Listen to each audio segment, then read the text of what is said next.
Peggy 16.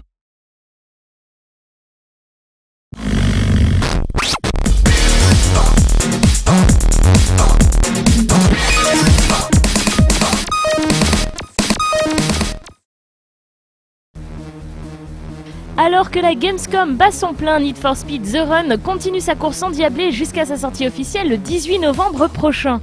Je vous laisse découvrir en images le stand de la Gamescom, un stand blindé qui, pour le coup, carbure.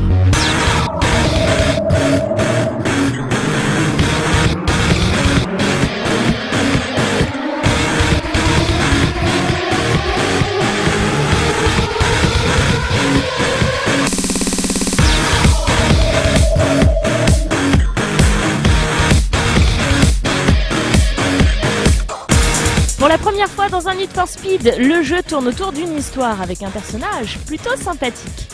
You play Jack, who is a guy with, let's just say, a sordid past. And the game starts and he's in a bit of a predicament, and really the only way he can get out of it is to enter this cross-country race across the United States and win the $25 million and basically settle some debts that if he doesn't do, he's not going to survive. So it's pretty intense. As he's racing along, it's not just your standard kind of beat 8 people to the finish line. He's moving along, and we've got a variety of modes that really hype up and reinforce the drama inside of the game.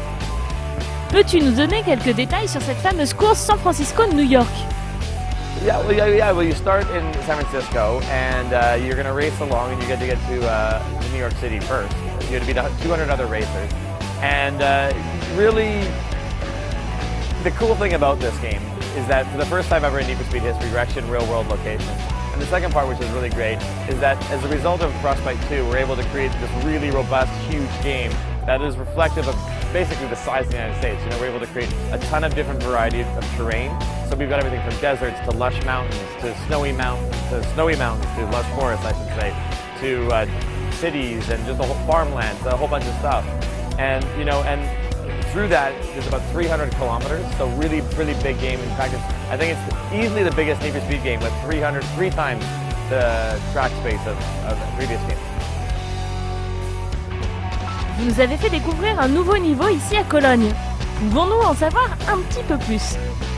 At Gamescom here, we unveiled our new Avalanche level.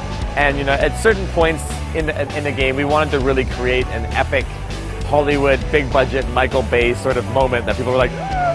And you know, one of the ways that we were able to do that in this case is combine almost our little battle or a rival mode where you're battling against a driver. You've got the opponent car in the Avalanche game. It's an Audi R8, and then but we wanted to add up that and fuse it with sort of our survival mode where we've got, in this case, an environmental impact on the car, and there's an avalanche coming down. You're sort of forced to enter this road that was closed due to blasting to set off the charges to trigger avalanches.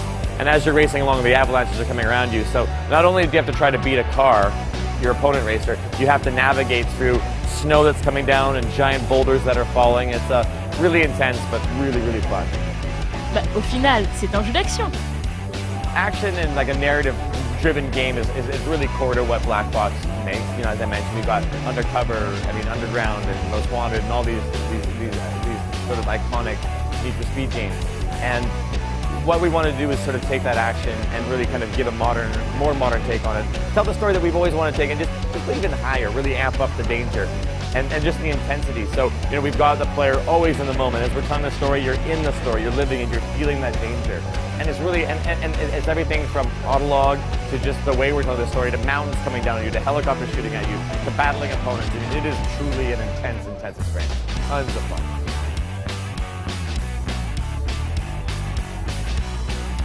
Pouvez-vous nous parler de la fonctionnalité autolog? I mean, autolog is obviously something that is inherent and core to the Need for Speed experience. It started in Hot Pursuit and continued through Shift and now into Need for Speed The Run. And the great thing about autolog in The Run is, you know, in previous games it was always based around comparing your time against your friends on a particular track.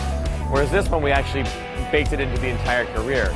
So while in the career you're beating 200 other racers to New York City, but we wanted to make the race more personal. So now you actually need to get to set the fastest time amongst your friends to New York.